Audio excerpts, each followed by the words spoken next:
So it's a soulful pleasure for me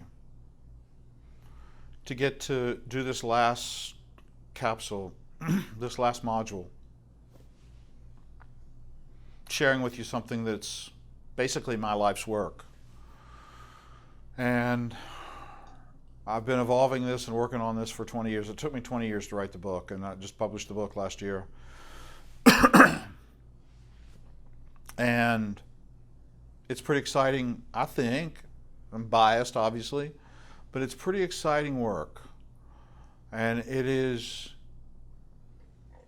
a conceptualization, a treatment protocol for treating trauma forward-facing, going forward.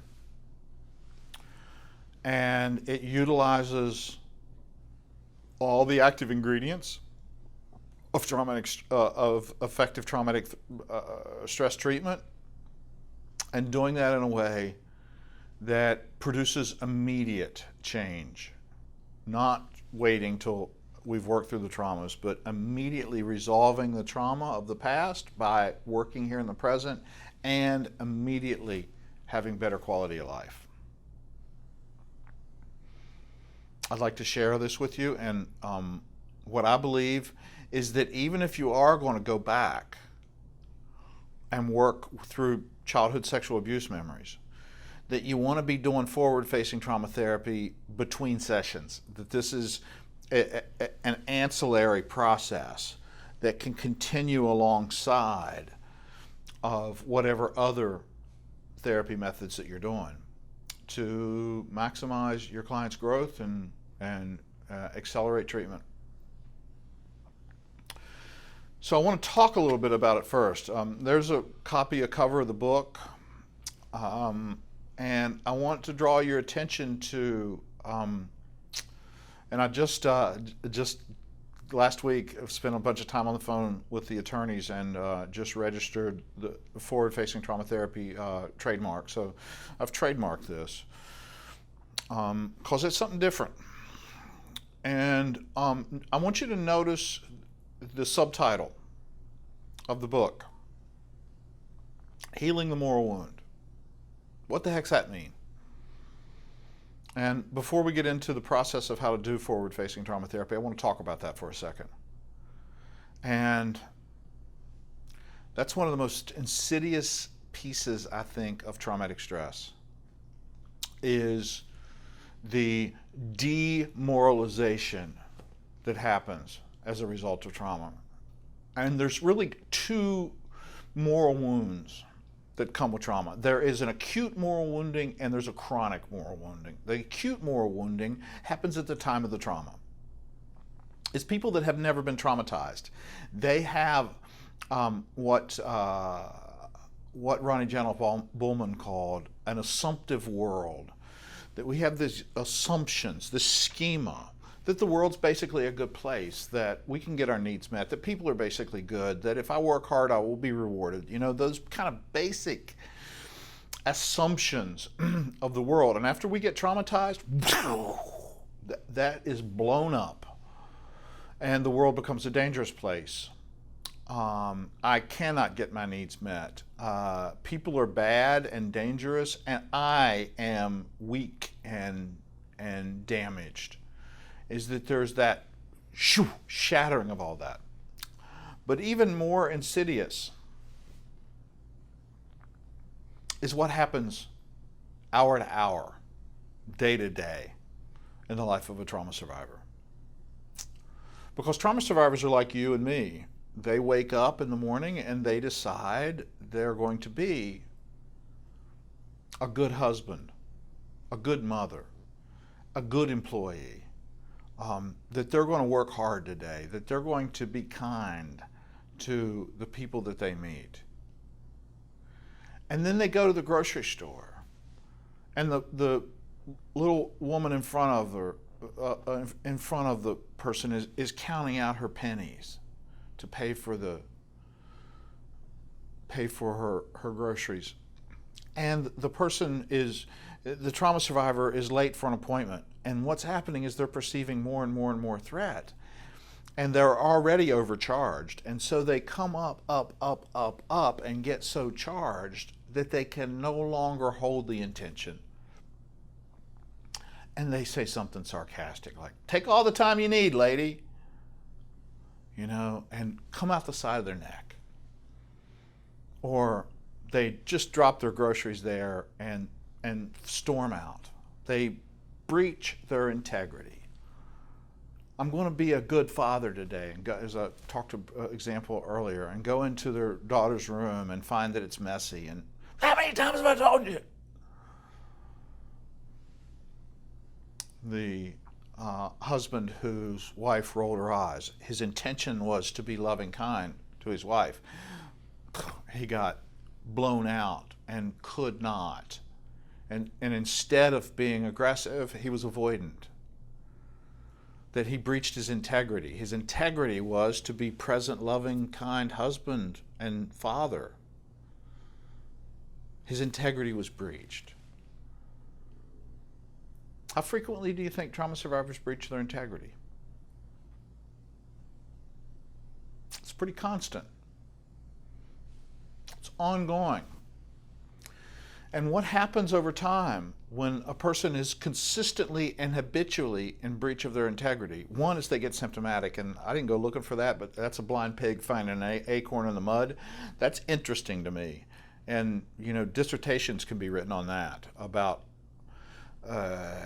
when you start looking at that somebody who willfully and habitually lives in violation of their integrity, shouldn't they be in some pain? To me, it seems like that's evidence of a structured and ordered universe.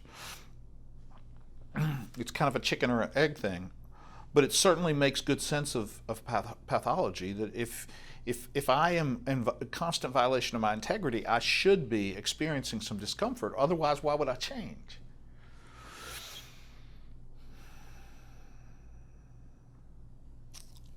But what do you suppose chronic and habitual violation of one's integrity does to the psyche and spirit of a human being?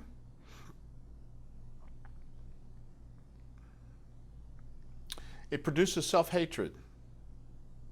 It produces self-contempt. It produces a state of being where I cannot trust myself to do the right thing. It produces an antagonistic relationship with oneself. And by definition, I think that is demoralization. And that's what trauma does. In addition to all the other symptoms, is that it makes a person living in accordance and alliance with their own principles impossible.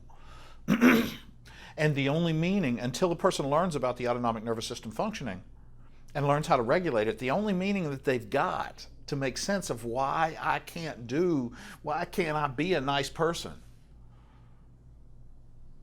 is because something's wrong with me. I'm damaged. I'm broken. I'm evil. I'm wicked.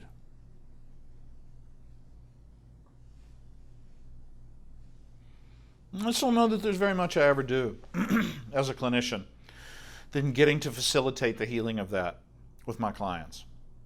And that's what this book's about, and that's what this process is about, and I want to share it with you. It's really simple. It's all the stuff that you've already learned. We just add one little piece to it. Everything that it is teaching, it's building therapeutic relationship, positive expectancy, teaching about the autonomic nervous system functioning, teaching them to regulate, self-regulate through interoception and acute relaxation. And then pairing that with the structuring of their intentional morality. And then helping them live in accordance and alliance with it. It's pretty simple. So let me walk you through that. First of all, I want to start with that as a standalone treatment, because you can use, this is what's exciting, I didn't go looking for this, but you can use forward-facing trauma therapy and in three different ways. It applies itself to three different kind of intentions of treatments for 3 different things. And a way to determine which way you're going to use it, a nice instrument to use is the Satisfaction with Life Scale. It was developed by Ed Diener in 1985. He gave it to the public domain, so you're welcome to use this. It's a simple little, I use this as an outcome measure. It's a nice tool, and what's cool is that Diener did convergent validity with a whole bunch of instruments. So with the general health questionnaire, the symptom checklist, a bunch of other ones, is that it's only 5 questions, but it's pretty powerful. And it's useful, and it's quick, simple. It's 5 questions, there they are, and I'm going to ask you to answer these questions that are up there on your screen. In most ways, my life is close to ideal. From 1 to strongly disagree to 7 strongly agree. The conditions of my life are excellent. Strongly disagree, strongly agree, or somewhere in between. I'm satisfied with my life. So far, I've gotten the important things I want in life. And 5, if I could live my life over, I would change almost nothing.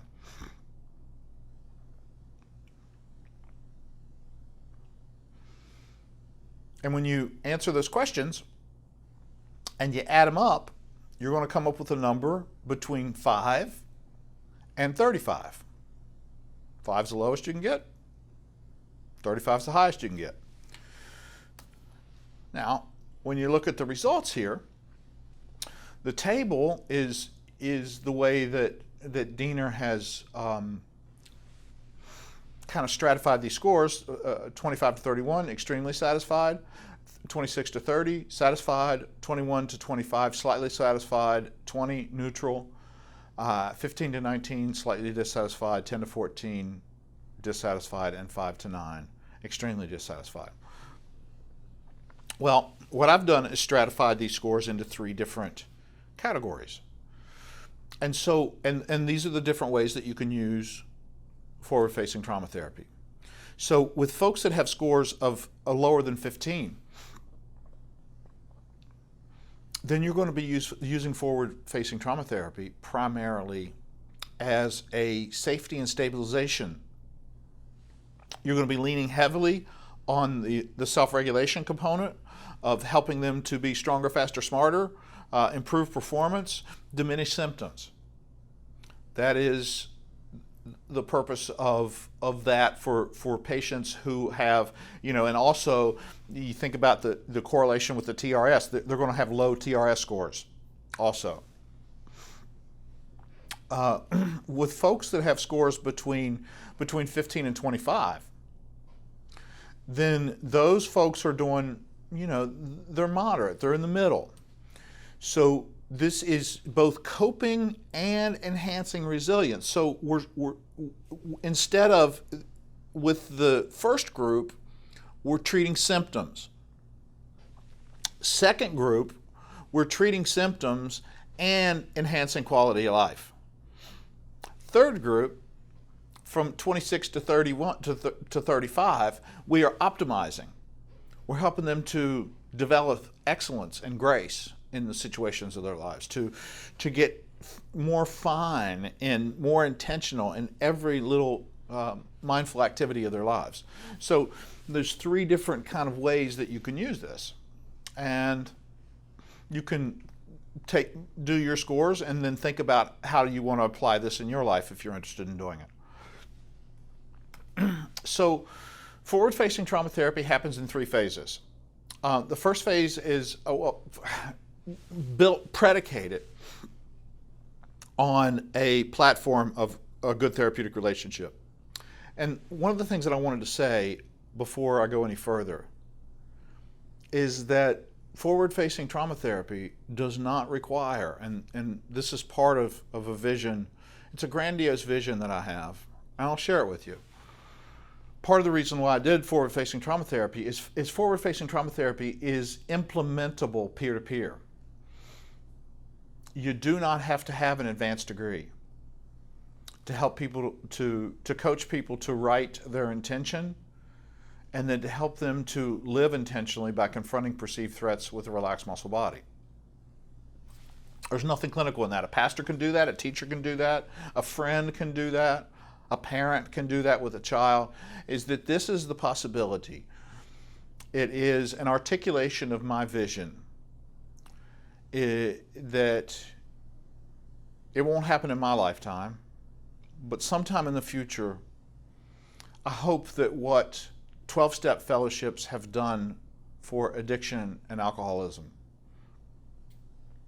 is that forward-facing trauma therapy and some future permutation of it does for trauma, of making trauma treatment a peer-to-peer process, peer-led, peer-driven. There'll still be room for mental health professionals in that because we'll be doing all the memory processing, but this is something that can run ancillary and that is not addressing the past, it's addressing quality of life. And in that process of building quality of life, intentional living, you heal trauma. So, I'll typo in my PowerPoint. Adduction is really education. And you know there are a lot of downsides from having grown up in an area where the mean ACE score is 6.2, where the median death age for men is 53 years old, in the bosom of Appalachia, in southern West Virginia. But it's also got its perks, and so that when I do something like a blatant misspelling there, I can say I'm from West Virginia, and there's kind of a, oh, that's okay. So I'm gonna claim that right now. So apologize for the spelling error.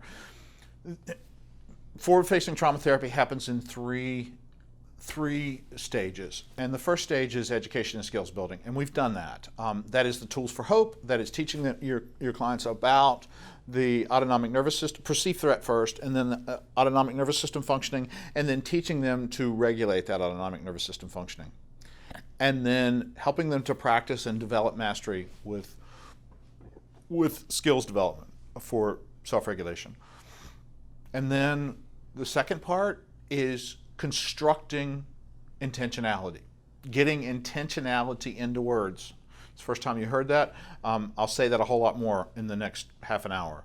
That is what you have to have in order to live an intentional life. You got to get intention out of implicit, inchoate, into language and explicit.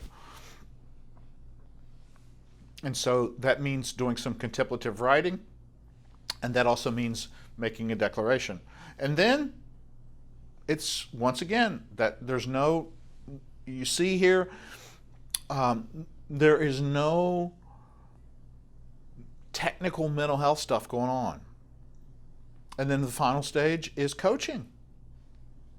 It's helping your client set up a strategy, a process of going out into their lives and finding the things that they perceive as threatening, and to begin to confront those things in a relaxed muscle body. And that's it. That's all there is to forward-facing trauma therapy. It's really simple, but it's also really, really potent. So the stuff of the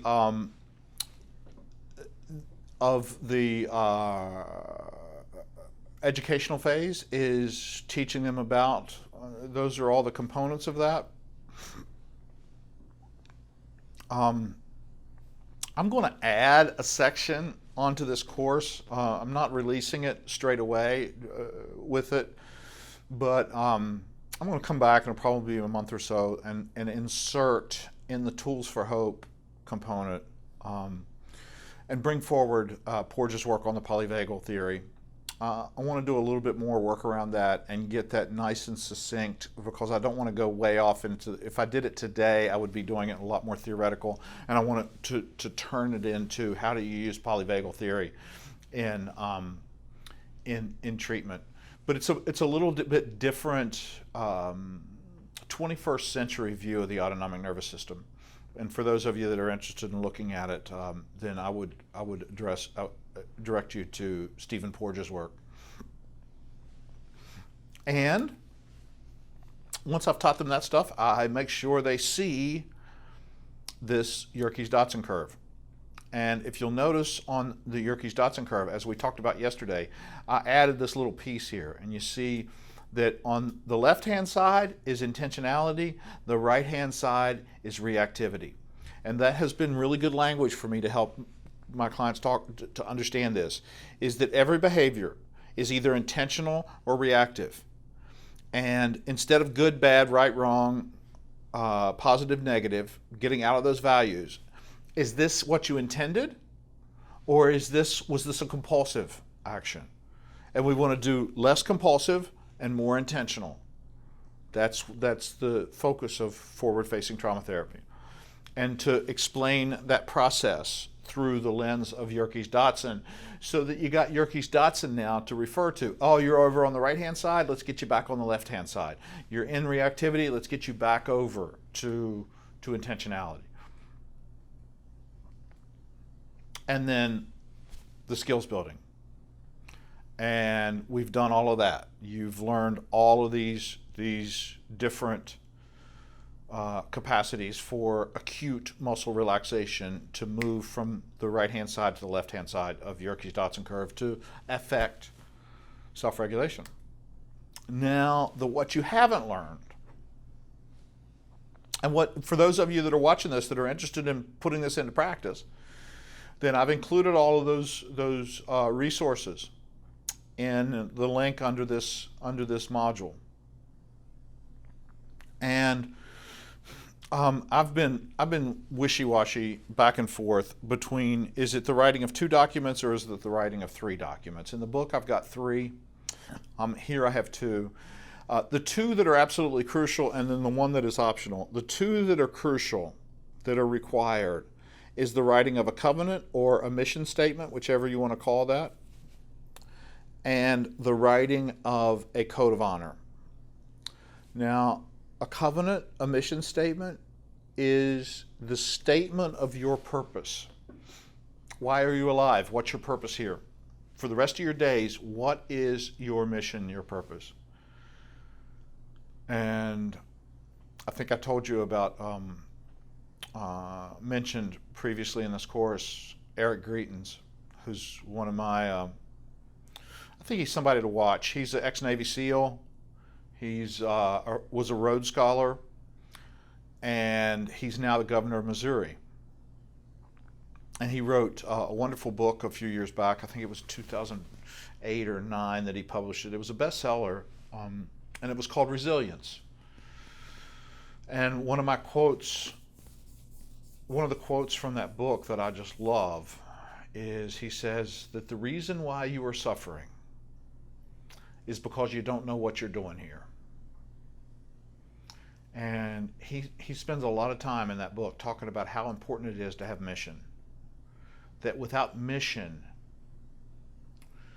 that with mission, you are attached to something greater than you. And your attachment and desire to serve that thing that is greater than you, whether that's God, whether that's principle, whether that's your ancestry, whatever that is, that gives you the wherewithal to walk through hardship.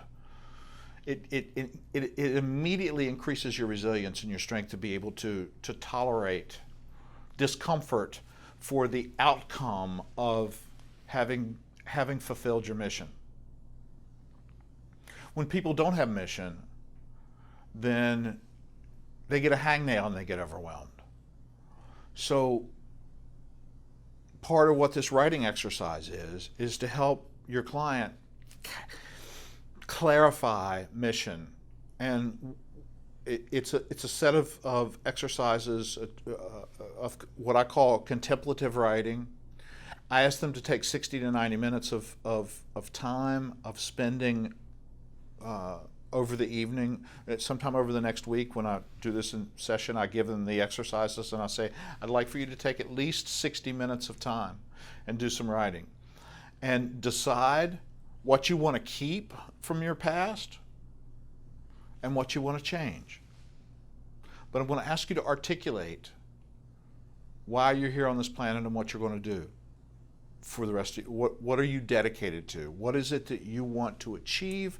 What do you want to serve? What do you want to be? What do you want to make with your life?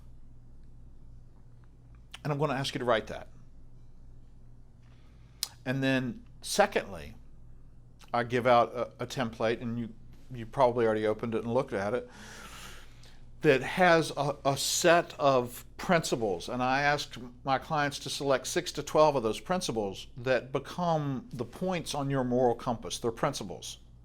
They're things like compassionate, thrifty, conservative, warm, relational, strong, resilient. You know, those principles that organize your behavior so that you can look through the lens of that and see whether or not is this in alignment with my integrity. And what I ask my clients to do is to write those 2 documents and then bring them back in to a session with me, and then I set up the video camera and I record them making that declaration. And because I've helped people for a whole lot of years live intentional lives, and what I found is the writing of it, while it's essential, you have to get the intention and the language, because when you walk into those situations, and especially high demand, you got to be able to talk to yourself and say, how do I want to be when people are being aggressive towards me? How do I want to be when I'm watching everybody believe something different than me? And hopefully you decide you want to be true to your principles. And to be true to your principles, you have to know what your principles are. So that's what this process is, clarifying it. And while writing them is essential, writing them is an academic exercise. And what happens when people just write their covenant and their code of honor, they have a tendency to forget about it. That's why I facilitate people reading, sharing with, having it witnessed, declaring. And once that's shared and witnessed, what happens is it gives it life inside. That the person starts thinking about it. After they've shared it, for the next days,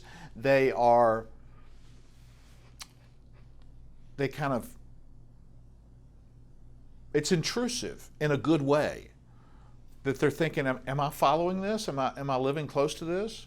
And what also happens is that after they've shared it, they start seeing, oh, this isn't perfectly right, and they start crafting and adjusting and making it fit them better. And usually most people's covenant and code of honor, mission and code of honor, go through 3 or 4 different iterations before it becomes gelled. Mine certainly went through a bunch of them, and then once they've recorded that, I send that home with them, and the SD card, and I ask them to watch that with acceptance, compassion, and curiosity. And then they come back for the next session, and what do? Well, I start asking them, we start finding the places where they are in habitual breach of their integrity. Where do you find yourself? Either by, I separate these between commission and omission. Commission is where you're coming out the side of your neck, where you're being aggressive, critical, harsh, snarky, mean. Omission is where I'm being avoidant, sneaky, trying to get out from under things instead of stepping to them. And so that we can breach either or both ways. And so I start asking my clients, where do you find yourself in habitual breach of what you've written here on your covenant and your code of honor? And then I show them this next slide. And I walk them through about what's going on. And I say, I want to show you an example of how this works in my life. So, and I'm doing this in my relationship with my significant other. So how do I want to be with her? Well, I want to always be loving and supportive. No matter how she is, no matter what she's doing, I want to be loving and supportive. And my vision of that, how do I know that I am being loving and supportive? Well, what am I doing? I am listening instead of talking. I am being supportive instead of sarcastic or sardonic.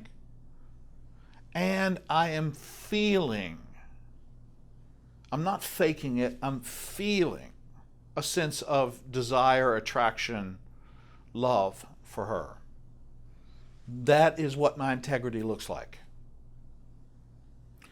But things happen. And I find myself not being that. And some of the common ways in which I am reactive, that I breach my integrity, is I am impatient, I am snarky, I'm resentful, and I'm withdrawn. Those are four ways that I am the opposite of loving and supportive, or maybe not opposite, but certainly tangent and not on alignment with my integrity. So when I'm doing this with my clients, I ask them to do the same thing. I've got a template.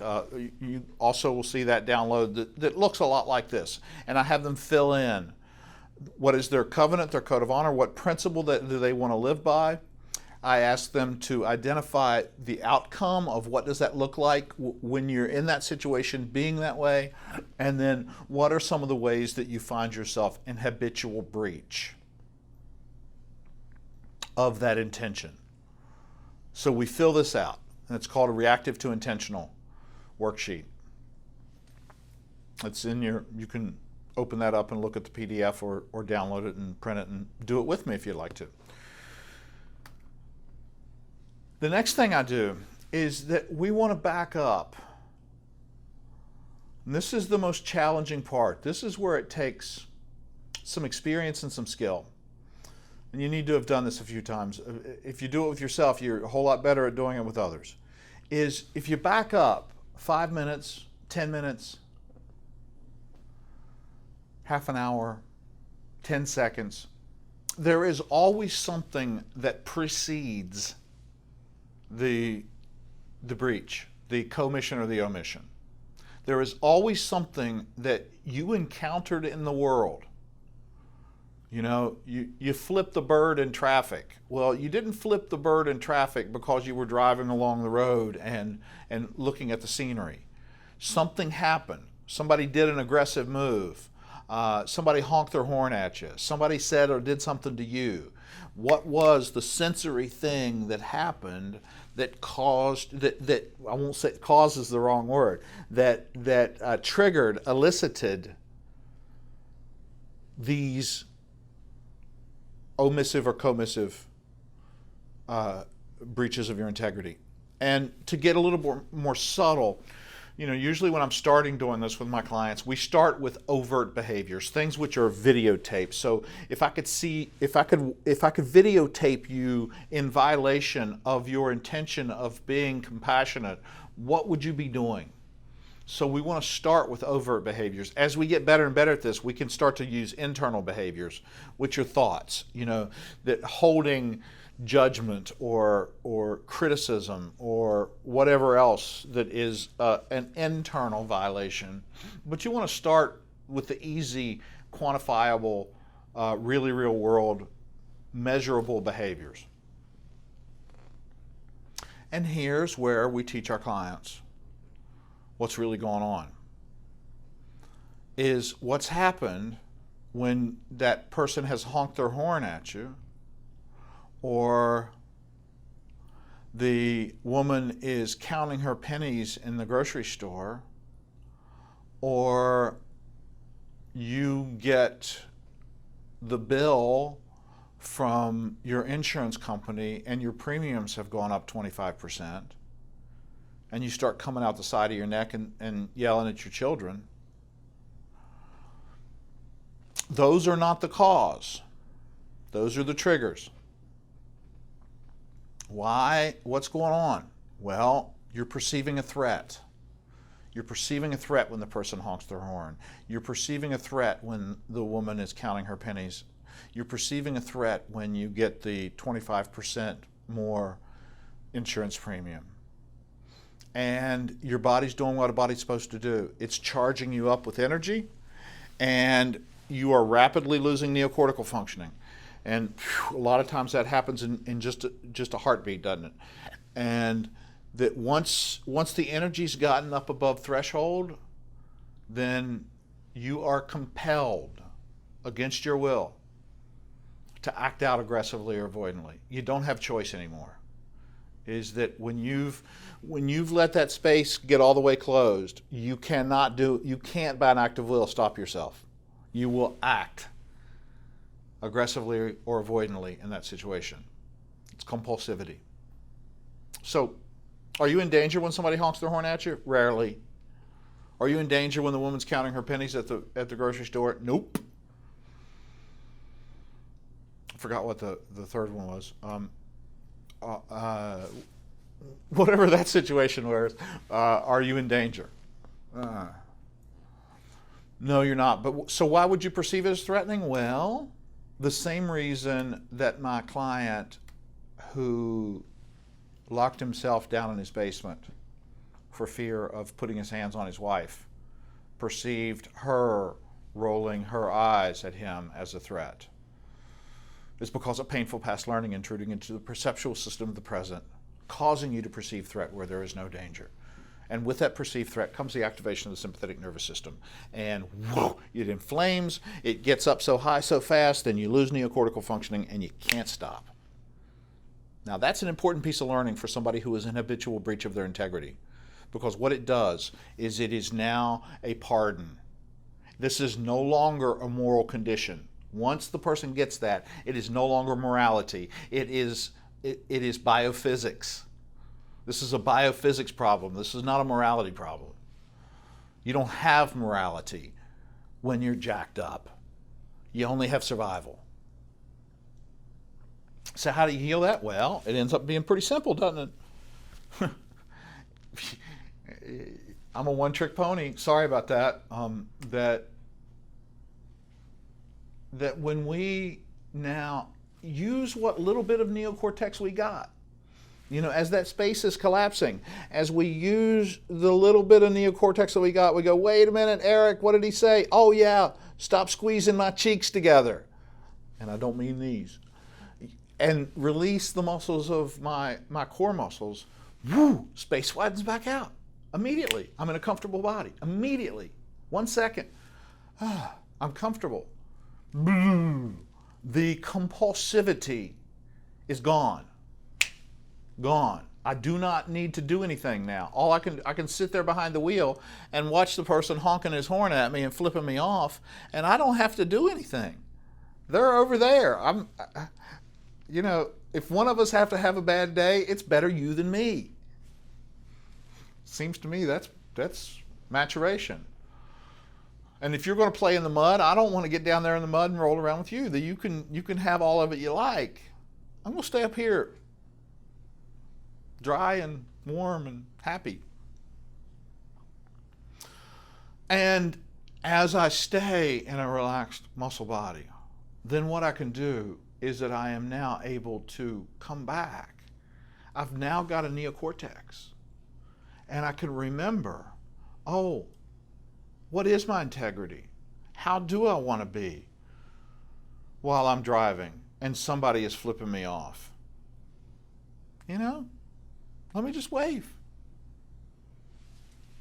How do I want to be when a woman is counting her pennies at the cash register and I need to be somewhere else? Well, what do I have to be grateful for right now? Instead of look at how Look at how bad my lot is. I'm stuck in a grocery store. Yeah. Look at how great things are. I'm going out and getting in my car and I'm driving to my house and I've got enough money to pay my bills, and this is a pretty nice set of problems to have, is that I need to wait 30 more seconds before I can get out of the grocery store. I'm saying that as problems go, that is a pretty good one. That it doesn't require all of that energy. It's not helping me. And I can now access and utilize my neocortex. And if you'll remember from at the beginning of this course with the portfolio, when I relax in the context of the trigger, then I am healing all of the painful learning from the past that caused me to perceive this thing, the sensorially similar painful learning, that this thing here in the present is similar enough to that it's activating that perceived threat here in the present. As I relax in the context of the thing in the present, I am healing. I am diminishing the intensity by the principles of reciprocal inhibition, relaxation, and exposure. I'm diminishing and healing my history in real time. And let me just take this one step further. Some of you have read about epigenetics and intergenerational trauma. My mother was one of the most traumatized people that I've ever met. She couldn't get in a car without being twitchy. She was scared, and for good reason. She had a really traumatic life, a really traumatic development. I believe that I had PTSD in utero. I was born with PTSD, I believe that. And when I confront the situations of my life in a relaxed muscle body, not only am I healing the primary, secondary, and environmental learnings of my own life and desensitizing all of that trauma of my past, making it less intrusive, I'm also, as I confront the perceived threats of my life here, right now, today, I'm also healing my mother's life and my grandmother's life. And I'm healing the whole intergenerational legacy of pain all the way back to the beginning. And what I've said is that it goes no further, is that I am no longer a transmitter of intergenerational trauma. It stops here. And that's kind of heady. That's rich. Is that we get to heal our planet. I mean, the best thing that I can do to make this world a better place is to not be spewing more of the trauma around, and to clean up my side of the street, and to make certain that I'm not contaminating others with my trauma. That's not nothing. And I hope that's a little bit intriguing for you. And as I continue to practice that, then the reactivity is gone. Oh, I forgot to talk a second about what is the trigger? What is it that I encounter for me in my life?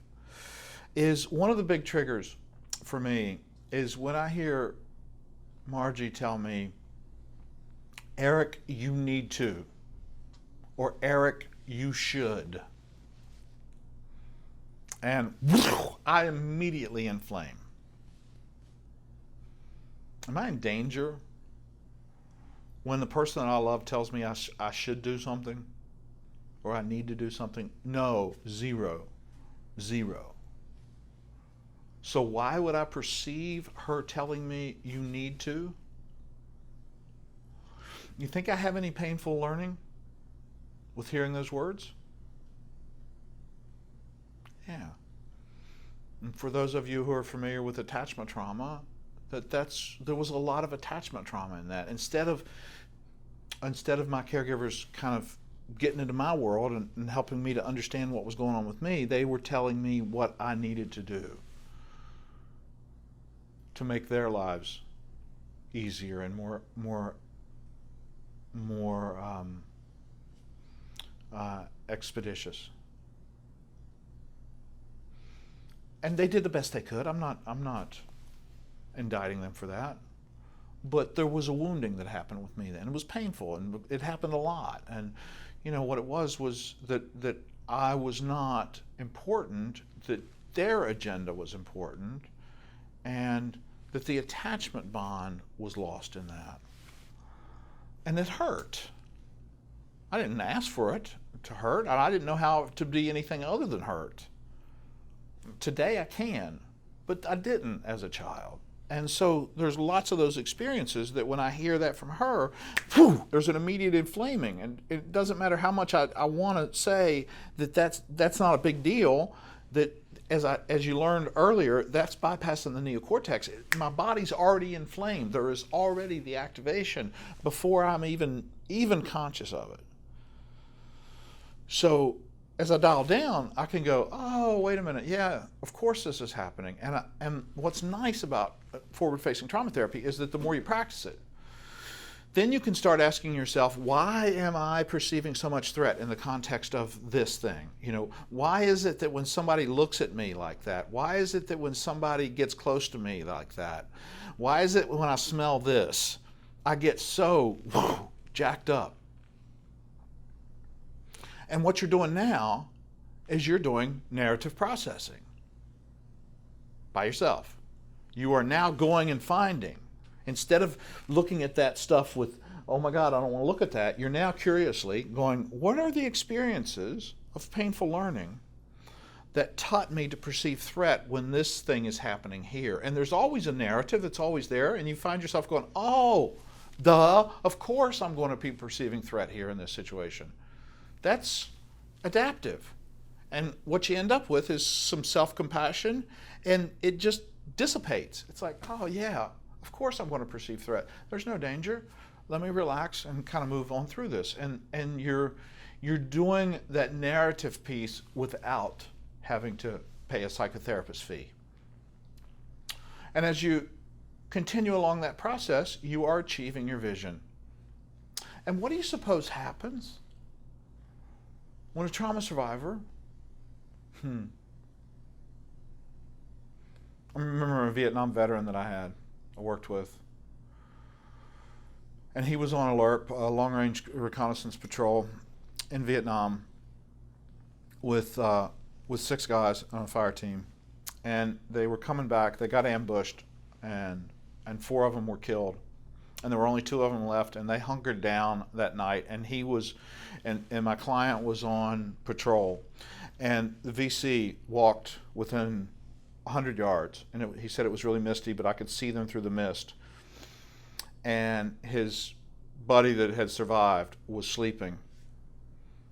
And he carried with him for the rest of his life until he met me the belief that he was a coward for not engaging them in battle. There was like 20 of them.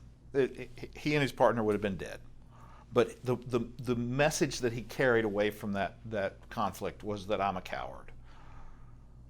And he became so hating of himself, believed himself to be so toxic and bad, that he lived in his basement. He would not risk contaminating, hurting his children with his presence. So he avoided them. He would come upstairs at night and he would sit in his daughter's room.